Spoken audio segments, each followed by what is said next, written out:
America and around the world. Thank you, Mr. Chairman. Thank you to our ranking member. Well, thank you, Senator Lujan. I don't think you could have teed up a better segue for your colleague from California than you just did. So with that, let me turn to Senator Padilla. I think that might even have been intentional.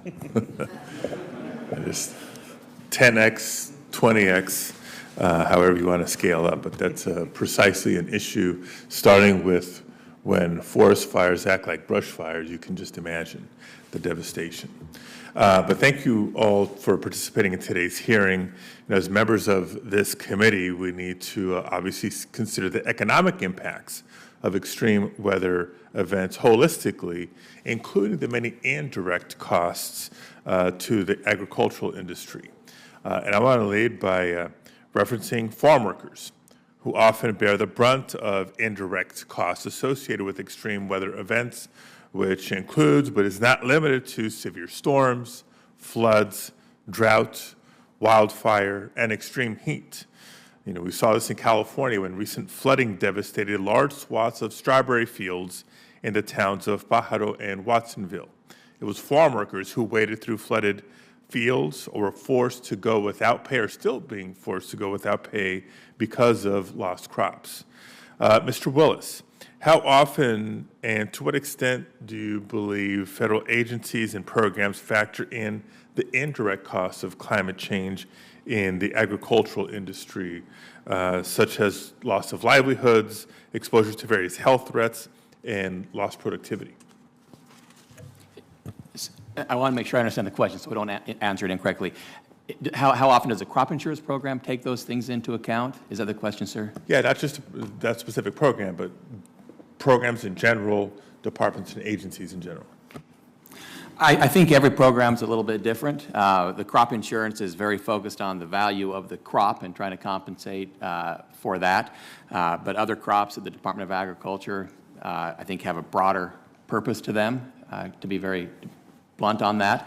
But the crop insurance really doesn't take those into account. What it does do, though, I think, is provide a lot of confidence for those growers who, if you don't have crop insurance, you're going to make some decisions, letting people go off, et cetera, but you might take a much harsher reaction than crop insurance. So I think it provides somewhat of a buffer financially for producers and benefits the other industries involved and the other people involved. And look, the example I gave is one of floods, right? That leads to lost crops, so therefore less of a need for the workforce to harvest.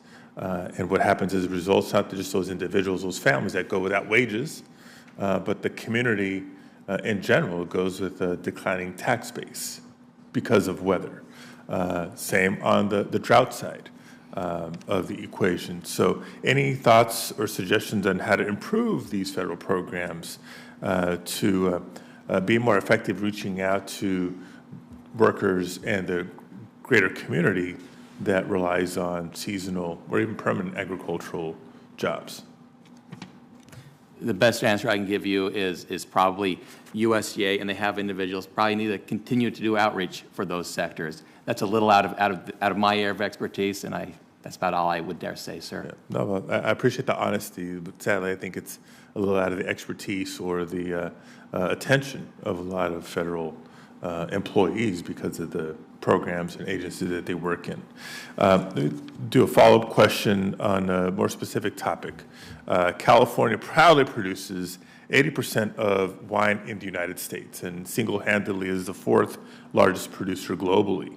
But the vineyards, winery operations, and the jobs and the communities that they support are now routinely facing the threats of wildfires and trying to deal with the impacts of wildfire smoke, which creates an ashy taste known as smoke taint when absorbed into the grape. For growers looking in the northeastern part of the country, they're looking up at the skies right now and looking at the smoke coming in from Canada. The impact of smoke isn't always predictable. Depends on how long the smoke lingers, the variety of the grape, and a number of smoke events, which is why Congress provided the U.S. Department of Agriculture $4.5 million to research the impact of smoke exposure on grapes and wines. So, Mr. Willis, for an industry that generates more than $170 billion in annual economic activity, and by one estimate suffered $3.7 billion in losses in 2020 alone.